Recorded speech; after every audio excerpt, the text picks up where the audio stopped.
now. Judy, did you hear that? Good evening, residents of Everett, Washington. I would like to call to order the Everett City Council meeting of May 31st, 2023. The City Council meets all requirements of the State of Washington Open Public Meetings Act. Community members are welcome to join either in person, remote via Zoom, or by calling in. For those who wish to participate in the future on Zoom, you'll find instructions to register for public comment on the City of Everett website under the City Council Department. Please note, we do not allow comments on any kind of campaigning, whether for or against ballot measures or candidates running for office. We also do not accept comments focused on personal matters that are unrelated to city business. Clerk, will you please take the roll? Mayor Franklin. Excused? Councilmember Ryan. Here. Councilmember Schwab. Here. Councilmember Fossey. Excused? Councilmember Zarlingo. Here. Councilmember Vogely. Here. Vice President Tui. Here. President Stonecipher. Here. Councilmember Ryan, would you please lead us in the flag salute? Yes, please stand if you're able.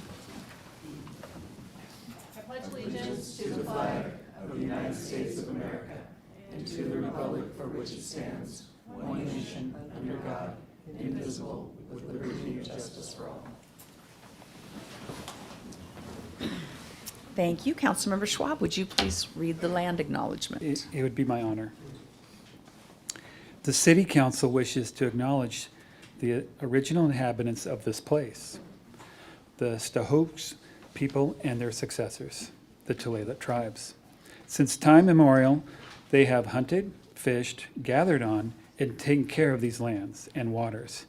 We respect their sovereignty, their right to self-determination, and honor their sacred spiritual connection with the land and the water. We strive to be honest about our past mistakes and bring about a future that includes their people, stories, and voices to form a more just and equitable society. Thank you. And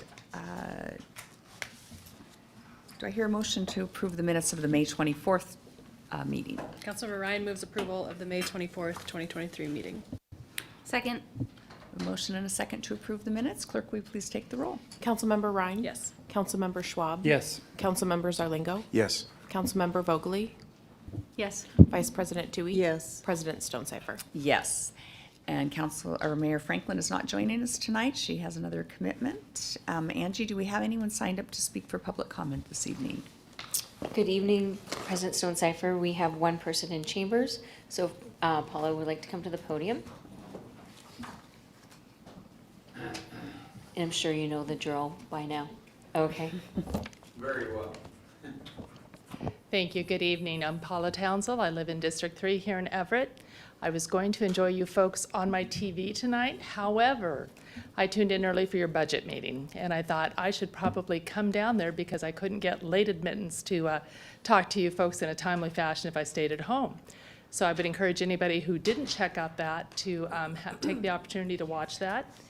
I'm here as a concerned resident. I first heard about budget things from our fearless leader, Susie, quite some time ago, and had the usual thought that most folks do when you talk about raising my taxes. I think you should just work with what you have. But I've been around long enough. I realize that's not the answer. We're past that. We can't work with what we have. We are losing money every year, and it is hurting the quality of life in Everett. When my kids were little, we went to the animal farm. First one in, every year, they named the goat after you. There was a goat named Karsten. It was a wonderful year for our family.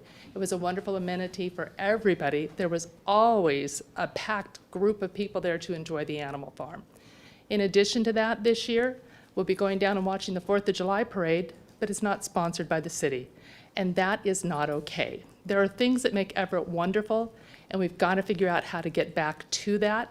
So as we grow, everybody gets to experience how wonderful we are.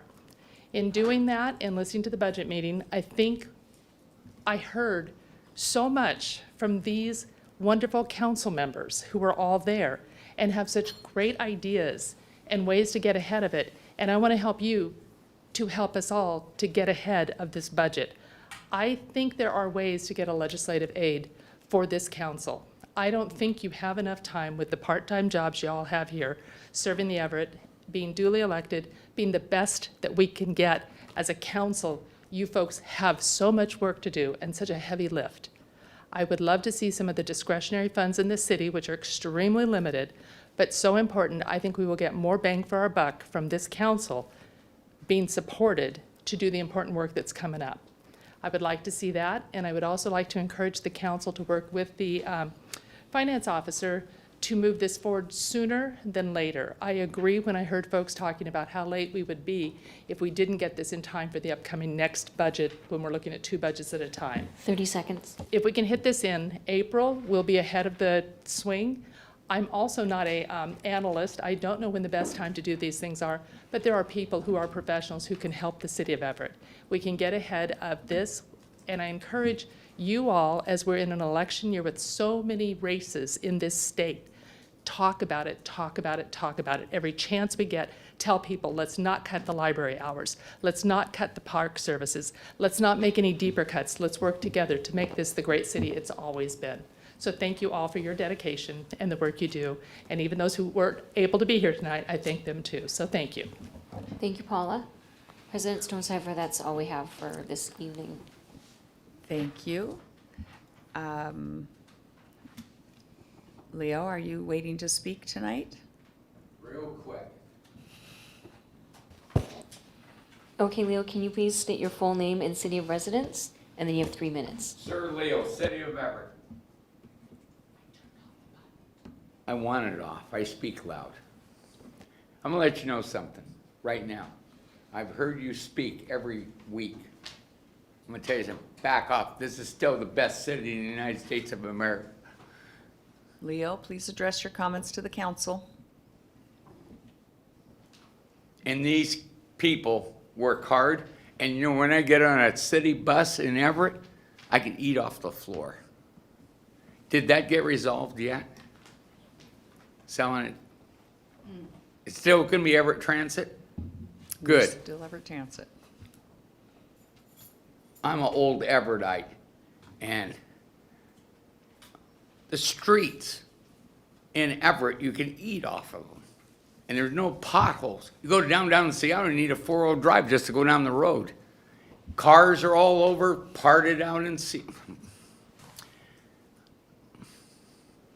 Everett still America's best city. Thank you, Leo. We will now move on to council comments and liaison reports, starting with Councilmember Ryan. Great. Good evening, everybody. Nice to see everybody. Thank you. And thank you to our commenters as well. One of the things that I definitely heard loud and clear during the budget presentation earlier was that we are ahead of where we were projecting our funds to be for the year. So my very first thought was, hey, we should use that extra money for a council analyst position. So I'm definitely very supportive of moving forward with that sooner than this next budget cycle. So anything I can do to help with that, I would be happy to help with. For my comments tonight, over the weekend I had a chance to go to the Cruise and Colby event, and it was great to see some friendly faces there and just enjoy the crowd. And it was very busy, very packed, so glad to see that vibrancy in downtown Everett, and looking forward to next year. And then I wanted to mention too, quickly, it was timely with last week's public comment about the vacation of marijuana convictions in the city. So I just wanted to share that that is something that I've been working on recently. I don't have anything prepared yet or anything to present to council, but just wanted to share that that's something that I've been looking into with some local groups of ways that the city can vacate marijuana convictions on the record. So there's more to come on that, but just wanted to state that for the record. And happy Pride Month Eve to everybody. I just wanted to remind folks that the county is going to be raising the progress flag at 12:30 tomorrow at the Flag Pavilion by Carnegie, and all are welcome. And it'll be a great way to kick off Pride Month in Snohomish County and affirm that LGBTQIA+ rights are human rights. Thank you. Thank you. Councilmember Schwab. Yeah, no comments tonight. Thank you. Thank you. Councilmember Zarlingo. Well, let's see. One thing with respect to the greatness of Everett and the amenities we have here, which do not require separate budget things. The Jetty Island, something that's a neat spot in Everett, kind of a unique thing in Puget Sound, maybe the only place you can swim in warm water in some parts of the summer. It's available all year round, but starting July 5th, I think it is, the reservations are open now. But a cooperative program with Everett, the Port of Everett and Snohomish County is the Jetty Island Ferry. And you can make reservations there to go out and back, spend the day there. The times are flexible, so I'd encourage anybody who hasn't done that. That's a really neat experience for those of us here in Everett. And whether you're just walking the beach, looking at the wrecks, kiteboarding, looking for driftwood, and there are bathrooms over there, of all things as well. So I would encourage anybody to try that. Just one note about recent activity. Yesterday with Mayor Franklin, I attended the annual General Assembly meeting of the Puget Sound Regional Council, or PSRC. The PSRC gathers together more than 100 representatives of cities and counties, including Snohomish, King, Pierce, and Kitsap counties. They represent both the cities and the counties themselves. It's got some similarity to the Snohomish County Cities Organization that Councilmember Schwab described, that it scales wider from the county to the region. It's an opportunity to gather and coordinate and vote on important issues affecting the region. There are several virtual meetings happen each month, including subgroups such as the Transportation Policy Board, where I serve as Everett's representative. But importantly, the PSRC helps us comply with the Growth Management Act that directs fast-growing cities and counties to coordinate their planning and, importantly, to share the load in terms of the impacts of growth so that we can do this fairly and one city doesn't push its impacts off on another. It mandates that we go through a public, rigorous process with input from all stakeholders, and the intent is to arrive at a fair and well-informed way to handle growth, keeping the entire region in mind. So, at the risk of boring everybody who's viewing this, I won't go into more detail, but to note that this is the kind of forum that our community members expect us to represent them in, and they're including their interests and concerns, and that's what we're doing. And certainly, if those within the sound of my voice have questions, concerns, issues with respect to regional growth and fairness in handling this, send me an email. Thank you. Thank you. Councilmember Vogely. No comments or questions? Thank No you. liaison reports. That's it tonight. Thank you. Vice President Tui? Yeah, I have no report this evening, thank you. And I didn't have a report, but I did want to piggyback on the Jetty Island Ferry Days announcement and let our community know that a significant improvement has been made in the process where you can now book your return boat as well. I know there were times when people would get out there and realize the only return boat was like the next boat, so they were on the island for a few minutes. So anyway, it's quite an improvement, and glad to know about that. We'll move on to administrative update. Do we have any updates this evening? Yes, just briefly, because this is I think it's the fourth time that Mayor Franklin hasn't been able to join you for your meeting. I just wanted to let you know the reason tonight. She's in Washington, D.C. for a forum on the future of alternative response, so our COET team. It seems like a really cool event sponsored by the Center for Innovations in Community Safety at Georgetown Law, and then a similar program at NYU Law, the Policing Project. That invite came through the Mayor's Innovation Project. I was part of that in my former life. It's a really cool organization, so excited that she can be there. I think really useful information and important, to have a role in that national conversation about alternative response and the great programs we have in the city. So that is all from me. Great, thank you. And now we'll move to our city attorney. Mr. Hall, what do you have for us this evening? I don't have anything to report on behalf of the legal department. We are requesting a 5-minute executive session to discuss a legal matter pursuant to RCW 4231.10(1)(I) with council action to follow. Thank you. Do I hear a motion to approve the 2 consent items? So moved. Second. We have a motion and a second for the consent agenda. Clerk, will you please take the roll? Councilmember Rhine? Councilmember Schwab? Yes. Councilmember Zarlingo? Yes. Councilmember Vogely? Yes. Vice President Tui? Yes. President Stonecipher? Yes, and we have one proposed action item, which has already been read into the record. It's item number 3. Are there any questions on the water quality retrofit improvements? Seeing none, we'll move on to our action item. Item 4, adopt resolution authorizing reallocation of American Rescue Plan Act, ARPA, state and local fiscal recovery fund grant proceeds. Do I hear a motion? So moved. Second. Second. Any questions or comments on the action? Councilmember Vogely?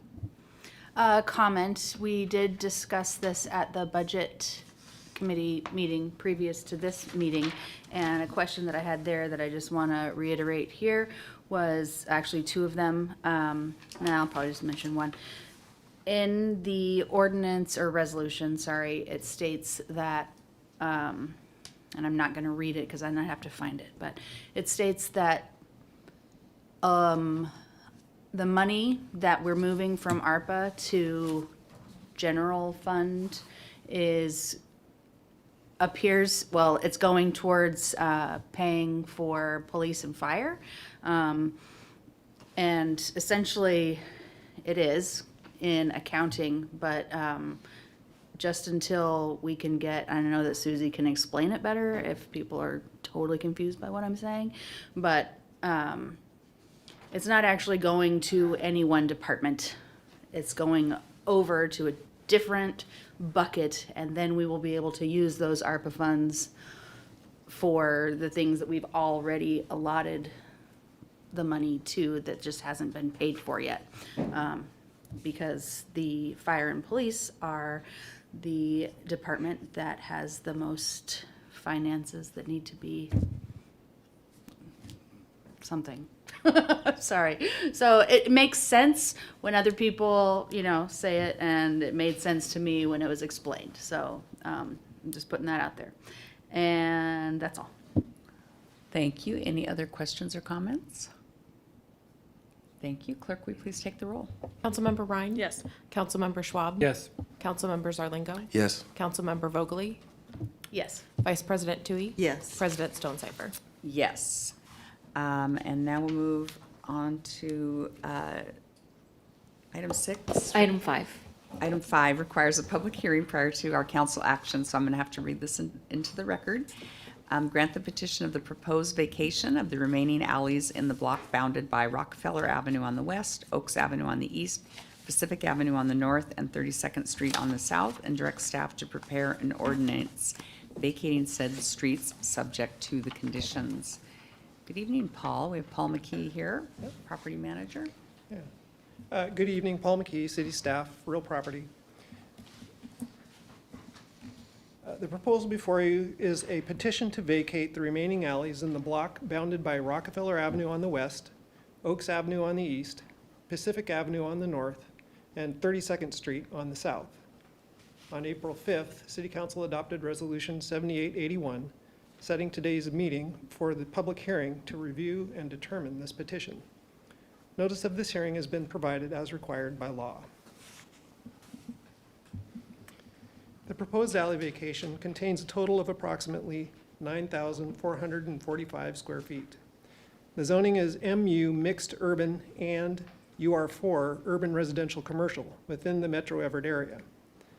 The proposed use is for the consolidation of adjacent properties to create an overall contiguous site area of approximately 1.95 acres for a multiple family development. The city will retain an easement for public utilities within the vacated east-west alley. The vacated east-west portion of the alley will become a private access drive.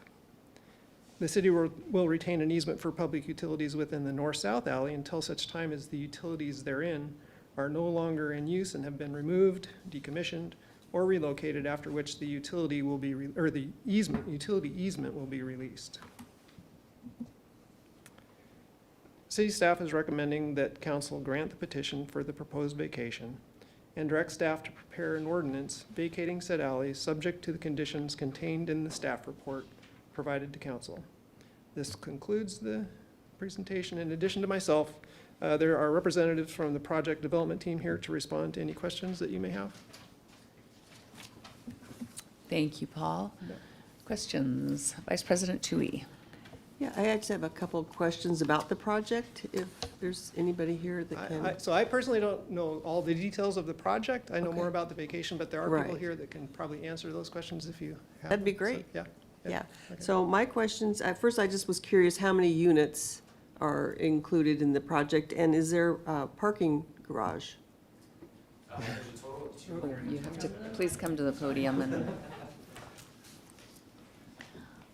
And please state your name for the record. Thank you. Hi there. My name is Dalton Arndt. I represent the development team for the Rockefeller project, which we have recently named Pacific View. Total unit count is 227 units, and it is structured parking underneath the building. Okay, great. Thank you. Looks good. Councilmember Will it be Vogely. done? Leo, you're out of order. Councilmember Vogely. Very exciting. Did you happen to get an MFTE for this? Multifamily tax exemption? We have not applied yet, but we do plan to do so. Oh, hooray. And the unit question was also mine, so thanks. Thank you. Any other questions or comments? Thank you. And so now we will open the public hearing. Is there anyone here who would also like to speak on this item? I hear none?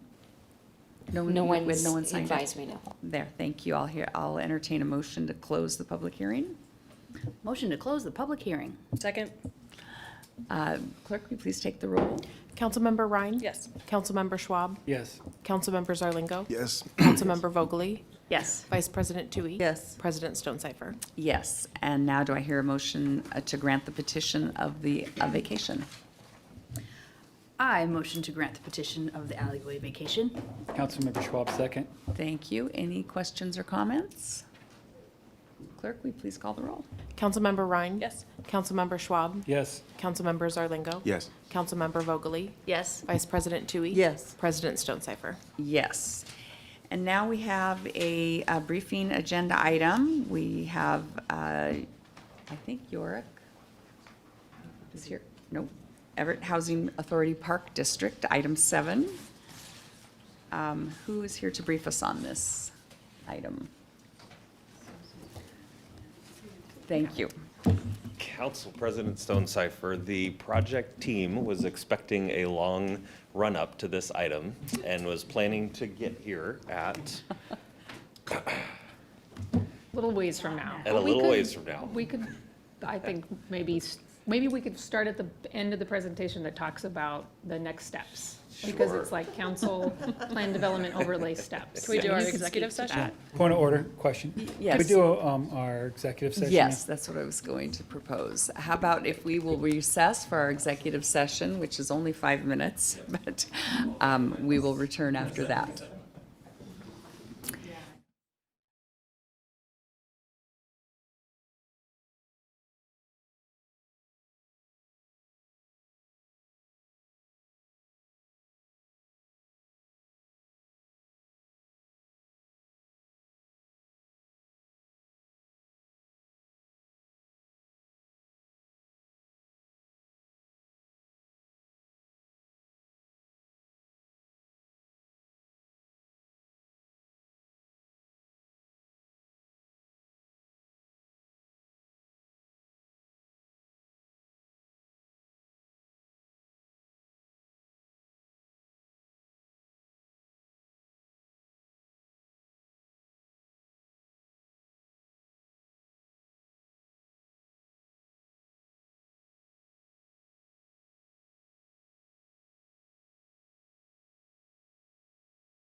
The city council is back from our executive session, and I'll call on our city attorney, Mr. Hall.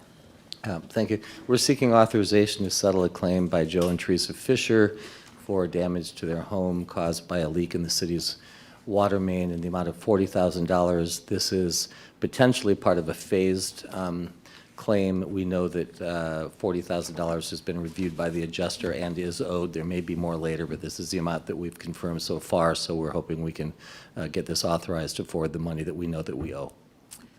Thank you. I'll entertain a motion to approve this authorization. So moved? Second? Any questions or comments? Clerk, will you please call the roll?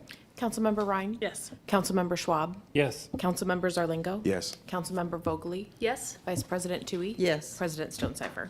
Yes, and I am noticing, or was told, that I had missed one of our briefing items that I need to read into the record.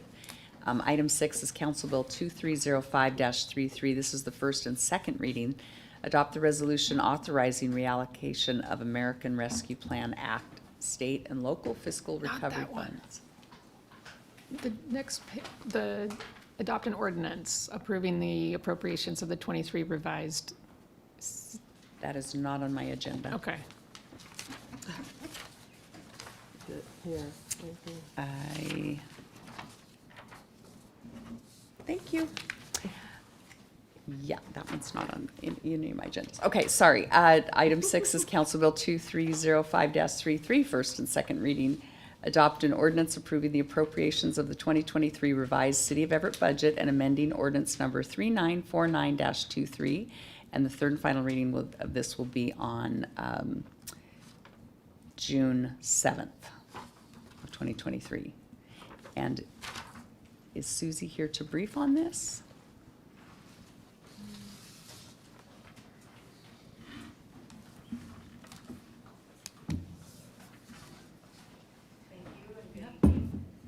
Thank you. Good evening. Yes, I briefed this along with the resolution at Budget Committee. I don't Yes. have anything to add at this point, but I'm certainly able to answer any additional questions that you might have. Thank you, Susie. Any additional questions? Councilmember Vogely? Are you prepared to answer questions until we get the next item on the agenda ready? Sorry, this is just too much fun. I don't have any actual questions for the budget. Thank you. Thank you. Thank you. Any other questions or comments? All right, we will take a recess until our guests come for our final briefing item.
And the Everett City Council is back from our recess, and we are on item 7. It's a briefing item, Everett Housing Authority Park District, and we have Yorick Stevens-Wajda here to introduce the project and our guests. Thank you for bearing with us on that. You went through the agenda faster than we thought was possible, and so we got time for our guests to get here. I'll introduce Jason Murrow with the Everett Housing Authority Director of Development, I believe, and he will in turn introduce the rest of the team, and I'll be available for questions, especially at the end when we talk about the city's review process. Very good, thank you. Good evening. Thank you all for your patience. We appreciate it. We're really excited to be here tonight. My name is Jason Moore. I'm the Director of Development for the Housing Authority.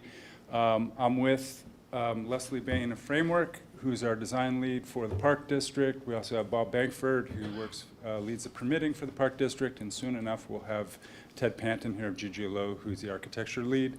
The intention tonight really is just to walk through the progress we've made since the last time we provided a briefing to council. We're really excited to show you the progress that we've made, both in consultation with the community and also a very large design team, and in consultation with the city. We think you'll like what we have to show tonight, and we think we also will be able to show alignment with the city's policies and just show the commitment that the Housing Authority has provided, both in terms of investment to move the project along, but also just social and civic intent to move this project forward. But with that, I'll turn it over to Leslie Bain. Thank you very much. Thank you. What's that? Just advance it, okay. Ha, there it is. Thank you. Glad to be here, and thank you for having us. It's been, I think, since January when we were here last, and we've been working hard on the design. We're eager to show that to you. We want to start off with just kind of grounding you on where we've been. So here's our agenda for the night. The commitment in Delta, the Housing Authority has been there for 80 years. They plan to be there for at least another 80. They're putting some really needed funding into the Park District with a mixed income housing development that also includes civic and retail amenities. This is me. Ted Panton is on the way, and Bob Bankford of Makers will finish us off. He's in charge of the permitting process itself. So there's 3 primary pillars that are the drivers for the design here, that and the community input. Housing, equity, community building, and decarbonization. And these come straight out of the city's goals. So we've been talking to the community through a master planning phase a couple of years ago, and through meetings that we've had with the community. There are things that are very consistently coming up. Housing supply is super needed. Everybody knows that these days, especially affordable housing, variety. The neighborhood would like a place to get some coffee. They would like a place to gather. They'd like a little bit of neighborhood retail. So it's a really walkable neighborhood. Love the community gardens, the tree canopy, and the greenery around the site. So housing is such a big topic these days in this region of boom. In Everett, you have a little bit over 47,000 housing units as of 2020. According to Snohomish County, you need another 37,000 housing units. It's a lot. And so we're hoping to provide 1,500 of those for you. You can see that's the little greenhouse there.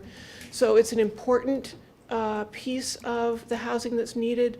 Certainly, we need to do things a little bit differently. We can't just do very low density projects. We're hoping to make a model of something that is not just housing, but it's community building.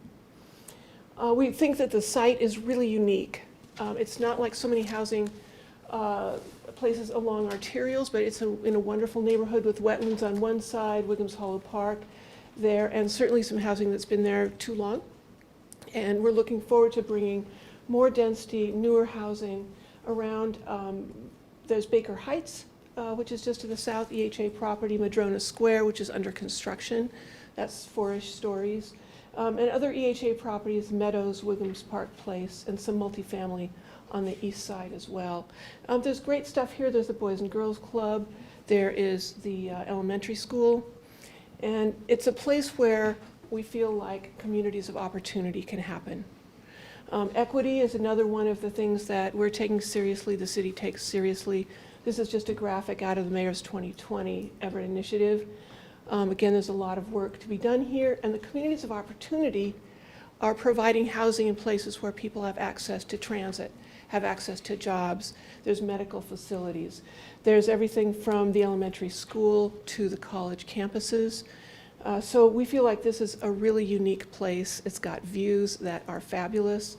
So we would like to do the best to take advantage of all the opportunities on the site to share with the people that live in the Delta neighborhood and those who do not yet live there. In terms of community building, we are working hard to try to find ways to bring civic and retail amenities to the site. We're early in the process, so we're still working on it. We hear that childcare is a huge need.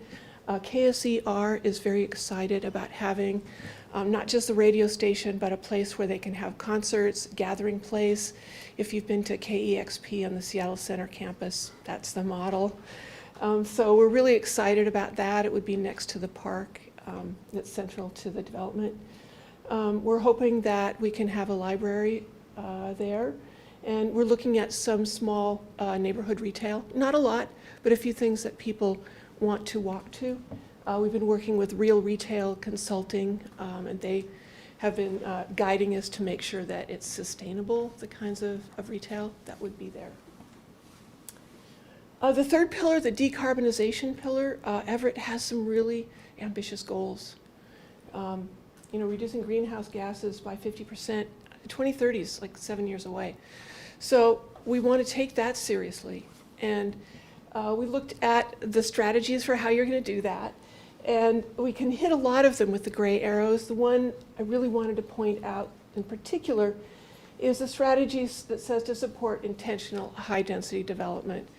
So again, how do we model something that's going to help City of Everett meet their goals for housing, for equity, and for decarbonization? So in addition to the high-density development, we're looking at how to make a place that's walkable, bikeable. We're looking at sustainable ways of building. We're looking at incorporation of parks and community gardens and tree canopy. We went to a meeting at the Delta neighborhood the other night, and tree canopy is a big issue for them and for the region. So these are the kinds of things that we are looking at.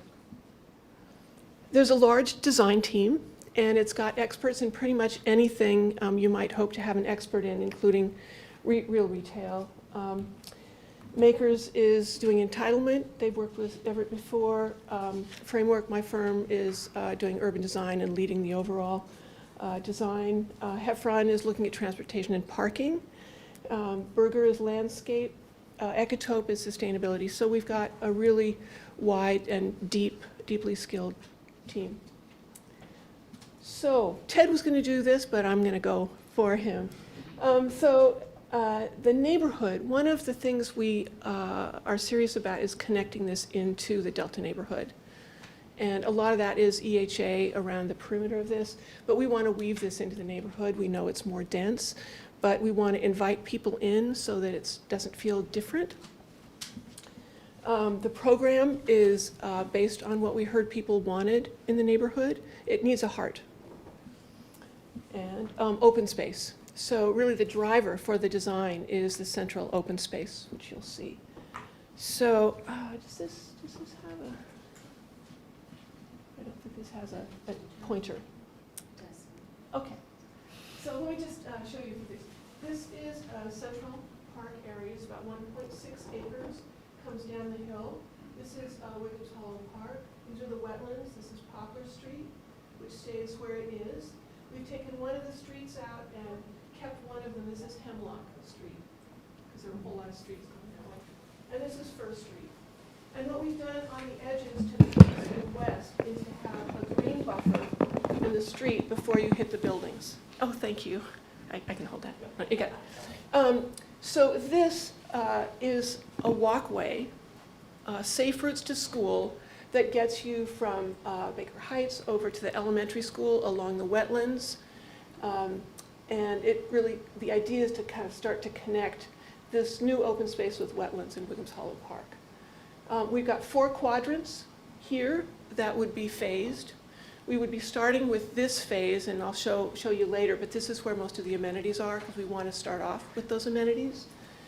And this is Madrona Square right here. North is to the right. Okay.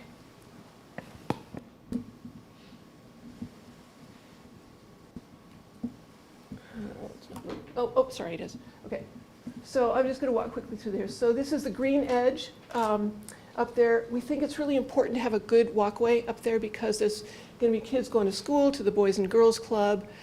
It's next to the wetland, and it's a really good spot to have a good walkway. We're looking at that area for the community gardens as well, so you'd be walking through the community gardens. They get lots of sun.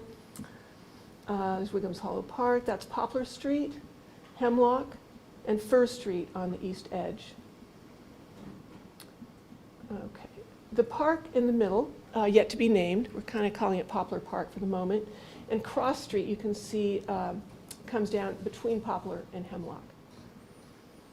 Wetlands are up above. We're hoping at some point there's a good connection between there. There's not now. Okay, so this is the heart right here. So that's where the park is, and the commercial is along there. KEXP is right on the corner. There. There's the Safe Route to School, Hawthorne Elementary. Again, just it's not, Poplar's the street, the walkway is to the west of there. Yeah, we wanted to make sure that along 12th is a really important connection for pedestrians and cars, because there's not a lot of ways to get east-west through here. So the idea is that the retail comes out there, the civic uses come out there to invite people to come in. So it doesn't feel like it's a residential spot against 12th. It feels like you're welcome to come in. That's the heart where the plaza for KSER is, and the park, we've flattened it out there so that there's usable space for larger scale gatherings. This is an outlook up above where you get the view, so everybody gets to share in that. And this is what it would look like. This is, obviously we're early on, but this is our design intent for 12th, where we're hoping that a library and perhaps a market would go on either side to greet you, to welcome you in. There's the green connection where it's a pleasant walkway on the east side to get you over to the park. Maybe that's where, you take your dog over to the park. So the new neighborhood park, there's the retail uses. Early education is down along Fir. It's a little quieter down there. We've got play space that could go next to that. Talking to a couple of different providers for early education. There's a nice connection to the elementary school there, and to the Boys and Girls Club, and to the park. So this is just to show you kind of what the retail looks like. So there's just a few spots that are there. You can see the plaza, the hardscape plaza, which would be outside of the radio station and next to the park. So there's all those kinds of things there, and play area is a good spot as well. Yeah, so that's where we're hoping to get a library or civic use there, and get some concentration of uses on the north end of Hemlock. Early childhood down there, easy drop off. Parking is all underground. There's KSER. So that's, again, a rendition of what it might look like with a gathering going on. Open space to the east and west, major park, green edge. So this is another look at what the park might look like as it spills down the hill. You've got the Cascades, off in the distance, and hoping that it would be a really great addition to Delta neighborhood. So in terms of how the height is being distributed, there are buildings that would be the 6 to 7 stories, and there's buildings that would be taller, up to 12 stories. And we tried to put those in places where they would have the least impact on the surrounding neighborhood. So the edges are the lower scale buildings. The taller buildings are up on the top of the hill. They will have fantastic views And they're also, you know, the wetlands on the other side. You've got the green buffer in the street. You've got Madrona to the south. So we've tried to place them so that they would not be right up against the lower scale buildings. Yeah, and Baker View is right there, which is already 8 or 9 stories. So this is a bird's eye view of what it might look like. Gives you an idea of the different heights of the building, the park in the middle, the green edge along the side. So I'm going to have Bob tell you about the next steps and the schedule, and then we'll take questions. Thanks. Thanks, Leslie. Good evening, Mayor, council members. So next steps. So, well, we're largely wrapping up the outreach part of the process. Last week we held a community meeting online after we held a couple, I believe, back in January. We will continue to do design refinements, continue to engage with civic partners, as Jason and Leslie talked about, and of course we'll get into the PDO process. So, and on that note, there's 4 main entitlements that we need for this project. The plan development overlay being the big one to try to get exception from the building height. The 3 big ones are building height, some relaxation of parking, and also allowance for some of the neighborhood commercial types of uses, since this is now in a residential zone. We'll also be doing a development agreement with this, naturally, just like the other PDOs, what came with those, including the waterfront example. And so that's going to require city council approval, whereas the PDO is going to obviously require planning commission recommendation and city council approval. The other thing is right now in the middle of environmental review process, and that's going to have staff review and approval there. And we're also going to need a street vacation. As Leslie talked about, we have 4 north-south streets right now that are going to turn into 3 streets, plus we're adding that cross street. So there's a interesting web of vacating one street plus portions of streets, plus we're adding, the rights of way for these streets are wider. So it's working very much with staff on that process and the inner workings of it. So you can see the schedule there. In the blue is where we came from. Again, I can't remember when we last met with council, the exact day, but what we did is we generally held planning commission meeting, community meeting, and then council meeting early on. And so what we've targeted this to come back at this point, so we still have time to adjust things. And we just submitted for the pre-application package just last week, and we spent a lot of work putting that together, and that's going to be on June 13th.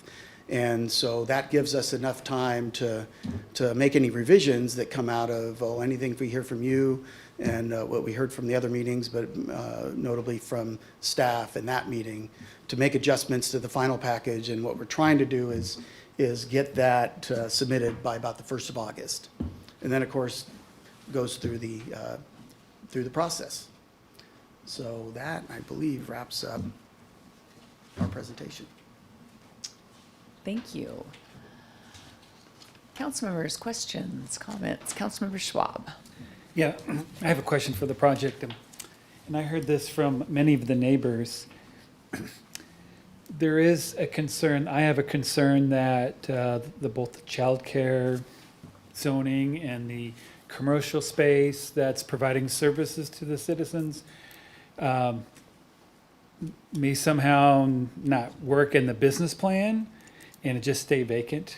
So I have a concern that, and because I know how business plans work, you have to charge lease, and if the numbers don't work, I would really hate to see those services cut out of the plan and just have a vacant building. So if you could address that somehow, that'd be great. Thanks. Yeah, I'll take that one. A couple of things. First, it's not like this is a shopping center. So it's a small number of neighborhood scale stores. Second of all, we are working with the retail consultant, and they have done things all over the region and have a really good handle on not only what kinds of things would go there, but how we can design to make sure that they're working. So we've been talking with them about where's the parking, how do you drive. So you come in Hemlock and you go past the store, see if there's a parking spot there, and then you can turn into the garage. It's just kind of some of those details of how we make the space so it's visible to drivers as well as people walking. We're hoping that it is a walkable neighborhood. Thirdly, and I think maybe EHA could speak to this a little bit, but this is different than a market rate developer. So we don't necessarily have to have market rate rents if this is a community benefit.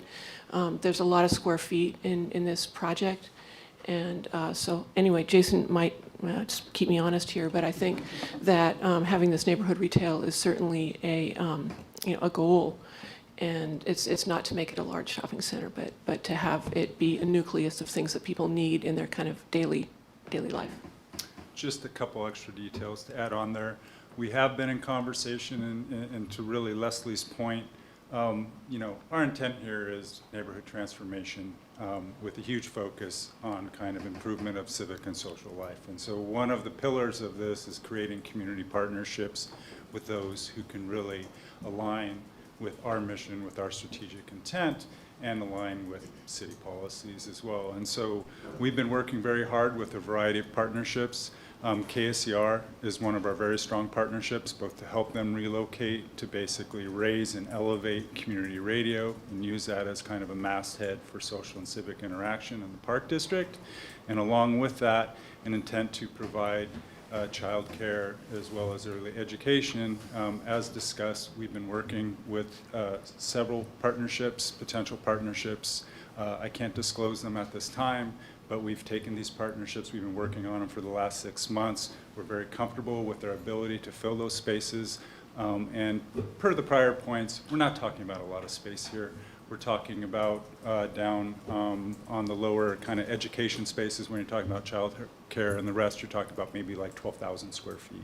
So A, we're not talking about huge amounts of space. B, we're very far in the conversations with partners to take those spaces. We have a very unusual and very dynamic kind of social civic space in the KSCR space along the plaza and adjacent to an incredible park, which will be a major amenity, not only for the neighborhood, for the city. And so the remaining retail that we have, which is lined up on Hemlock, is both small in scale in terms of the individual scale of those particular parcels, but the ones that are larger in scale are positioned next to the largest amenities, meaning the park or KSCR, and in positions to really take in larger tenants who will be able to fulfill those needs. So based both on kind of expert counsel as well as kind of the leadership of the design team to provide a fabric to accept that retail, we're very confident that we'll be able to pull this off. And the last thing I would say is we're also talking about a pretty long horizon. So we're here in 2023. You're talking about a 2025 early start. You're talking about 2027 construction delivery for the first phase, and that's only the first phase, so we have a lot of time to solve some of these problems. We recognize that it's a very important issue, but we think we're well on our way to having solved it in this early stages. So thanks for the question. Appreciate it. Thank you. Vice President Tui. Yeah, so I have a couple questions. I know I was at one of the meetings in the Delta neighborhood. It's been a little while, but parking was a huge issue, and I don't know what you're planning as far as number of parking stalls per unit. If you could talk about that, and then also what are plans to mitigate some of the traffic? I know we're trying to get people to walk and bike, but in reality, there's still going to, with that many new units there's going to be a fair amount of increase in vehicles. So I'd just like if you could talk about if there's any, widening of 12th Street or how we're going to mitigate some of the traffic. I know the citizens there were really concerned about street parking and that there's such little street parking now. And if residents have a choice of either paying for a parking stall or just parking on the street, they're going to park on, a lot of them might park on the street, which is even further frustrate some of the neighbors that live there now. So if you could address some of those, it'd be great. Yeah, Marnie Heffron is our transportation planner, and she's great. I've been working with her for years, and she has a lot of data on similar projects and how much that's used. The other things I think that because this is phased, we'll be able to kind of go into it, see how the first phase parking works, and be able to sort of calibrate from there. But there will be large parking plates below grade. There will be on-street parking. And I think we're somewhere between 0.7 and 0.8 stalls per unit, and those are fairly small units. And that's based on a bunch of data. There's going to be a lot about the traffic and the parking in the EIS. Okay. So I don't want to go through it right now, but we are paying a lot of attention to that. We know it's always an issue for people, and that will be in the EIS, and hopefully we'll learn as the phases come to fruition as well. Thank you. Councilmember Vogely. This looks very exciting, very exciting.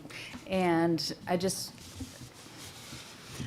I haven't been to all the meetings. I don't know all of the things about the neighborhood that is there right now, but I know there's been a lot of discussion back and forth. So I'm going to plead ignorance on that front. But from what I am seeing and from what you have explained to us, it looks glorious.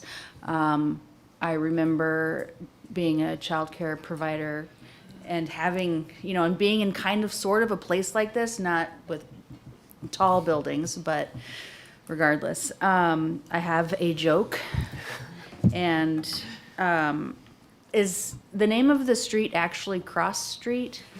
It hasn't been formally baptized, but Because when you're asking for the nearest cross street, it might get a little difficult, so just put that in there. And then when it comes to parking and walkability and driving and, I'm very glad to hear that you are using all sorts of data. And yes, when there are more dwelling units available, you would think that there would be more vehicles. But having your own private car, private property, and then giving away public property for parking is, I think, a different way to look at it. So, you can have a vehicle and pay all of the different things like insurance and gas and everything, and then have a space that you pay for to keep your private property in. So, just another way of looking at parking and living and getting people to walk. yeah, I think it's interesting, some things you can do at a scale like this that you can't do in just a single building, which is, maybe there's a lot of interest in sharing, shared parking things, or, other sort of creative ways about going about it. But again, I think to walk into it and try and be as creative as possible, taking advantage of, the number of people that are there that could share, or, what that means for transit in the future. But I think the phasing will really help as we go through the building of it. That's all. Thank you. Thank you. Councilmember Ryan. Car share sounds awesome.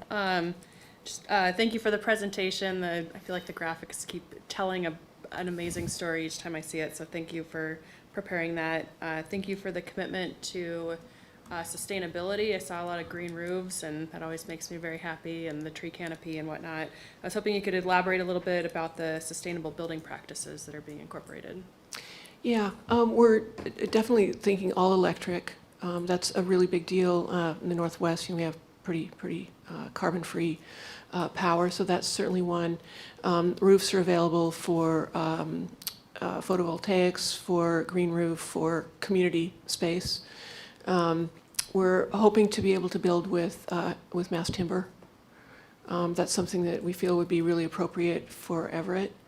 If there are ways to help that industry, get moving and normalized. So anyway, that's one of the things we're looking at, and the footprints that's been considered.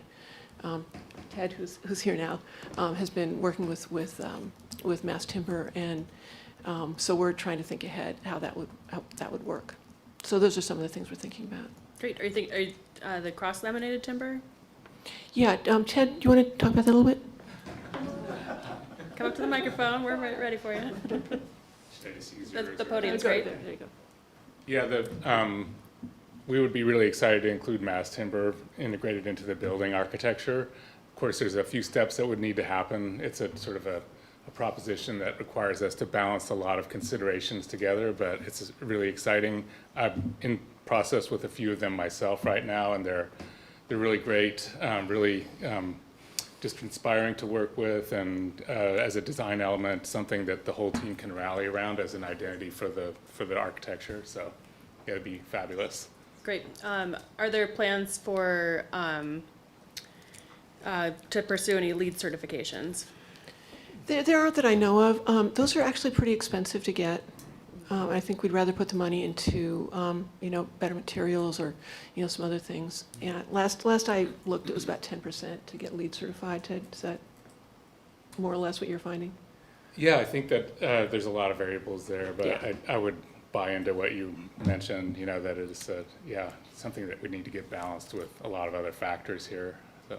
There are other certification things. We can also, without going through the paperwork that gets you the certification, just look at those lists of things and make sure that we're hitting them. Great. So, Thanks. And then parking and whatnot, 2 questions. One, how is bikeability being incorporated into the plans? I see sidewalks and pedestrians and cars, but I haven't heard bikes mentioned. yeah, we've got bike lanes. We've got quite a few bike lanes, plus the multi-use path. It's nice and flat going north-south. I think, First Street and Poplar will be heavily used, and Hemlock. I think Hemlock has bike lanes as well. So we're working with the city on that to make sure that we meet all their road sections and hook into the existing systems. Great. And then just as a last mention, I know we're very far into the design, so I'm probably way too late on this suggestion. I know you'll be coming back before council to ask for vacations of roadways and whatnot, and I would love to see actually more than less, even along Hemlock, north or south of Cross Street, which I suggest should be called Delta Drive, or right, nice ring to it. Or that safe walkways to school, just have it completely pedestrianized. I know every time I take my kiddo to school and walk to pick her up or drop her off, there's always somebody that blows a stop sign, and if I just didn't have to worry about that at all, that'd be pretty amazing. So, Yeah. Thanks. Councilmember Zarlingo. You mentioned library, and I know we're having a hard time staffing, keeping open our library branches, and I'm at the south end. Councilmember Vogel's and I's district, the Evergreen branch has been pretty heavily used per square foot. Did get remodeled, but funding is a constant problem there. Are there any more specifics of your plan for a library that you've been thinking about? I'm going to have Jason take that because he's been talking to them. It's certainly our ambition to have a library there. The quick answer is we have not. I have been in conversations with the director of the libraries. I have done a presentation to the library board. We have been trying to figure out conceptually how a library might take place in the Park District, what it would provide to the social and civic fabric of the Park District. I do expect that conversation to take place in many different forums with many different stakeholders as we move forward. I think from our perspective, we're trying to provide the imagination and a bit of the rigor in terms of planning and design programming to get to a place where we can introduce civic creativity, and we think that one of the key pillars of that for the Park District, we have a really civic institution such as the library. So we think we have a project which has the density, users. We also, just to remind everyone, have a very large population within our housing portfolio that neighboring that could very much use a library, and also could provide a lot of the volunteer and other services that would be very useful for that. In addition, thinking of the synergies with KCR, the public radio station, as well as childcare and daycare, there are a lot of synergistic uses that could take place with the library at that location, especially in proximity to Hawthorne. So we're very cognizant of the funding constraints, and we're trying to present this from a perspective of leadership and placemaking, but we do present these ideas, understanding that there's a lot of conditionality to all of these things, and we understand that there's implications and consequences for some of these ideas, but we also think that it's worth all of us having a conversation about, and the Housing Authority is very committed to trying to make that happen however we can from our side. So. Well, certainly no issue with the appropriateness of a library and the comments about volunteer roles are appreciated, because in some ways it helps enhance the sense of community, and it does at least offer the option of the hours that are needed to make it work. One quick suggestion with respect to bikes: the thing that people also need is a secure place to put them, which isn't always in their units, so I imagine you guys have been ahead of me in thinking about that. The other thing, I toured the site, did a walking tour and briefing, I think it was late last year. Was held at Bakerview, and there are wonderful views there. And I see Bakerview, and then as I was driving in for that meeting, Madrona Square was under construction there. I saw that. I'm curious about, and then we walked to several other places. I'm curious about how this will relate to other developments like that are adjacent to it, because I would imagine, I mean, the border here is kind of clean because it's a presentation, but the reality of it day to day would be presumably the businesses would have other customers from outside this, but I'm thinking about, can you say anything about how this relates to those other developments, both to the south and I guess to the north? Yeah, absolutely. It's really important that this be part of the neighborhood. So I think one of the things that has been pretty much one of the fundamental drivers of the design is, how do you invite people in? You know, what are the invitations? You know, there's a lot of cues in design about what you're allowed to do or encouraged to do. You know, if there's a bench, you know, you can sit there. Mm-hmm. You know, if there's a place that sells coffee, you know that it's okay to go there. So this, if we're lucky enough to get the library, it's not this development, it's not the Park District's library, it's everybody's library. And we want those things here to make sure that people feel like it's not a private street, that it's a place that is actually woven into the neighborhood. So it's really important for us to do that. And the park will be a public park? Absolutely. Part of the Parks Department, or? No. Oh, it'll be a separate thing? Yeah, that's the plan. I don't think we've discussed with the Park Department if they want it. We have discussed about whether they're public streets or private streets. We'd rather have them be public streets. They should feel like they're public streets. They are public. So that's something that's really important to us, that the retail is going to need the whole neighborhood and wants the whole neighborhood. So there's invitations along 12th to come and walk in. So it's a mix of greenery along that edge and an invitation to come in. And then the last thing was, I guess, I think you might have briefly mentioned this, but as we walked past that wetland that's to the west there, I think there were people who occasionally came through that. There was the possibility maybe of a walkway through it that would give access but wouldn't invite people in to disturb the wetland functions. Is that pretty early thinking at this time? Well, the neighborhood's been looking at that for a while and are enthusiastic about it. I think the Boys and Girls Club owns it. I think they're doing something with Forterra. We would love to be involved with it, but there's some people in kind of a leadership role with what's going on, and we'd love to play a role in that. Because if you could get the wetland and the park and the trail to school and all of those things interconnected, you know, the more we weave this neighborhood together, the more it's going to feel like it's all part of the same neighborhood, even though they have different styles and types of buildings. And I've volunteered with Forterra before in some of the restoration, but I know it's a bit of a tricky balance to give people access without spoiling the thing that they want to Yeah, enjoy. it's doable. I think, you know, a good walkway there, there's great examples of that where you don't step on the ground and it's mushy anyway. So. Thank you. Thank you. Councilmember Ryan. One more for me. I believe you mentioned it, but just to punctuate it, I guess. I know that Delta neighborhood's also a food desert, so I know there's the community gardens going in, but any efforts to put in a grocery space, I think, would be phenomenal and really helpful for the neighborhood. We would love to have a small neighborhood-style grocery in there. Not the one with the giant truck that, you know, I mean, those are hard. But a small local one would be great. I know that Jason's talked to Snow Isle. I don't think they wanted to do it yet, but we'd love to have some kind of grocery market in there. So we're trying to design for that and design for flexibility, because no matter, what you design for in 5 years, it might be different. So flexibility is a really important part of that. And we know the neighborhood wants that. Thank you. And I have a few questions. Most of my questions have been answered. I'll just clarify that, so the cross street or whatever that ends up being, you're hoping that the city would be the owner and the person who maintains that. Okay. So my question is, so we're looking at 1,500 new homes, correct, in total. What is the breakdown of market rate versus affordable housing in that 1,500? Yeah, and again, I think Jason's probably can give you a more detailed answer, but the affordable housing that's been on the site is being replaced, so that will stay. And then it's mixed income, which I think the neighborhood has also wanted to make sure it was a mix. Hi. Hi.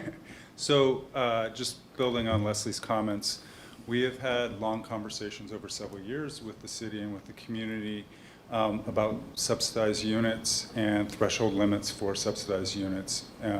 Fundamentally, that comes to a one-to-one replacement. There were 244 public housing units, so the commitment to get us to this point has always been that we would cap our subsidized units at 244 units. So we have 105 units just finishing up at Madrona Square. We'll have a grand opening event in August. We're just finishing up that project, but that's 105 units of subsidized housing. 67 of those units are for homeless families with children in the Everett School District. The rest of them are at 60% or 50% AMI. So that fills 105 of that obligation, which leaves us 139 left. Those are the subsidized units. The remainder of those units will be mixed income units at whatever income levels the projects can financially afford, with the idea that over a very long lifetime and a long horizon, we'll be able to keep rents pressed relative to market escalation, and over time, we'll be able to provide greater and greater affordability for those particular units. So I guess I'm not as familiar with what's mixed income mean? I mean, are those affordable housing units, subsidized units, or is that?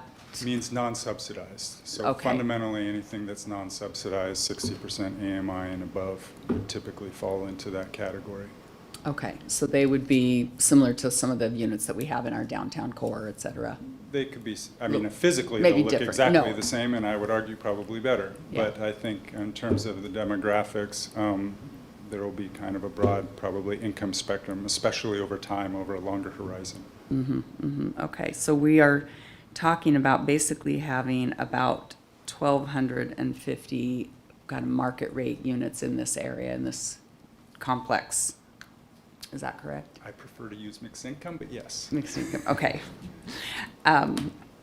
So I guess one of my questions then, I'm trying to wrap my head around this. My understanding is that the Everett Housing Authority's mission is to create affordable housing, and yet I find this project it's really just replacing, and we know that we have much more need than just replacing what was lost there. So I'm kind of puzzling a little bit about how this project, I'd love to know how it's being funded, and kind of where this came about, when I think the mission is really to provide affordable housing in our community. So I think there's a couple parts of that. So speaking directly to the affordable housing part, certainly our mission and our focus is on providing housing. We do that in a variety of ways. One of the major parts of our mission, and probably the larger part of our mission, is managing the Housing Choice Voucher Program, for which we have a little over 3,500 families who are receiving vouchers. So we administer our mission through the Housing Choice Voucher Program. Secondarily to the Housing Choice Voucher Program, we have both a 10-year strategic plan as well as a mission to create housing to deal with need. Now, when you have that problem set or that problem statement, such as ours is, which is 1,500 units by 2030, which is both kind of an internal EHA 10-year strategic plan set by the board, but also in alignment with the city's own policies about housing expansion, the next question is how do you do that? And in relationship to subsidized housing, one of the limitations you immediately find when you get into that discussion is what's the availability of bond cap? What's the ability for you to actually scale up to basically provide that housing. When you walk through that problem statement, you find out very quickly that it's very limited. And you end up with maybe a capacity for 200, 300, 400 units over maybe a 5-year period.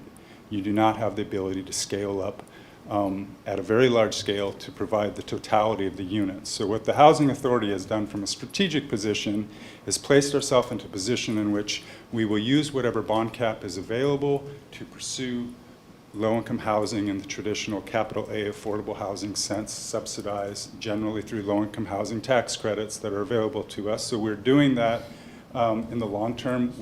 Those 139 units in project-based vouchers will be used on one of the parcels of the many phases that will take place at the Park District, but we're also doing that elsewhere in the city. So we have 138 units that are in the middle of design development just off Rucker Avenue, 138 units of senior housing, which is just a little bit due north of 41st, just to locate you on Rucker. We also just signed an MOU with Snow Isle Library to work with Snow Isle Library to basically provide an affordable housing, kind of a model prototype for mixing affordable housing with a library over in the Mariner Community Campus area. So Park District isn't the only place in which we are trying to be active in terms of providing housing creation and also being creative in terms of our partnerships. But the other part of this is scale, and from my point of view, part of strategy is doing things that only you can do and others can't replicate. And the one thing we do well as a housing authority is work on very large master plans, civic projects. We have a large development team in-house. We have broad relationships through the commercial industry on the design side, and we're developing very deep partnerships with civic partners. And so our belief is using our strategic strengths as well as leveraging in the places where there is public finance available for us to make some of these things happen on the lower income spectrum. But the other part of our mission is to serve need. And one way to look at that is, what's your time horizon for serving need? A lot of folks who work and have worked for a very long time in the housing and affordable housing space speak of affordable housing as the housing you built 20 or 30 years ago. And so from my position, we're trying to tackle this both on a short-term horizon, all through the spectrum to a longer-term horizon, but also take advantage of the things that we can do well and the things that we can do cost-effectively. And when you look at Park District as an example, what we can do very effectively is create an economy of scale that's both deep in terms of design intent programming partnerships, but also very deep in terms of scaled capacity that suits the actual market that's going to be delivering this, and then be able to do that in a programmatic phase way so we can plan deep ahead of the actual project delivery, put all the parts and pieces in place and logistic that make this a fluid process, and then deliver on these commitments that we've made to you and we've made to the community, to do so in such a way that the full public benefit that we're delivering is both physical, social, civic in the sense of the Park District, but also is meeting a lot of the spectrum needs in housing supply as well as income spectrums across the entirety of the spectrum, not just in one particular location. And really it's just about answering scale using a variety of different tactics to do so. So hopefully that answers your question. Yeah, I think and then the money source, largely we have a AA rating, so one of the advantages that we have as a housing authority is we have access to the cheapest capital available through the municipal bond market, and so a primary hedge of ours is to basically use access to municipal bond markets and then any other impact investment capital that we can use, especially for projects that aren't subsidized by low-income housing tax credits and equity. So we're looking through a variety of different financing vehicles and different financing structures so we can do so responsibly, but we can also do so effectively. So does your bonding authority, does that include the what did you call it? Not market rate, but multi-income housing? So you can use that bonding authority for that as well? Certainly, yeah. So when you talked about your bond cap availability for low income or for affordable housing, what's the capacity of that? It's per state, so all the housing authorities get in line. There's a particular allocation for the amount that's available. Each housing authority On a quarterly update, we basically announce our intentions in terms of our development aspirations, and then we basically get in line to see what funds will be available on a yearly basis. On a yearly basis, these allocations change, as well as the project types and the scale, but fundamentally, you're on kind of like a 2-year cycle for allocations. And then is there local funding that's coming into this? Like, are you doing capital campaign fundraising from the community? Haven't yet initiated something of that sort, but we have been in discussions with others, in particular KSCR, and we've had some small discussions with the Everett Public Library about ways in which we could be creative to fill some of the gaps, especially as relates to the things that are non-revenue generating. So if you look at a lot of the programming we have here, and one thing I would contrast to any of the other alternatives that may be possible for that parcel, is that many of these things aren't revenue generating to the housing authority, and they're very public benefit oriented. And so we need to also figure out some ways to A, help others get into their spaces that are capital constrained, but also figure out ways around the margins and the edges that we can provide revenue based to just help people get on their feet and move further forward. And the idea from our perspective is to create a lot of social civic strength and create strength with our partnerships in these locations, but by doing so, we create a lot of resiliency and strength, both in terms of the resident experience and community experience, but as ourselves as a fiduciary to the housing authority and public money for the entire housing project itself. The stronger that civic core is, the easier it will be to rent out units across the income spectrum, and the larger the asset value will grow over time, and the more that will create kind of long-term health for the community, but also long-term health for the housing authority, so we can continue to innovate and continue to deliver on projects such as this. That sounds good. Thank you. Any last questions? Thank you. Thank you. And so, remind me, next steps, when will you be back before us?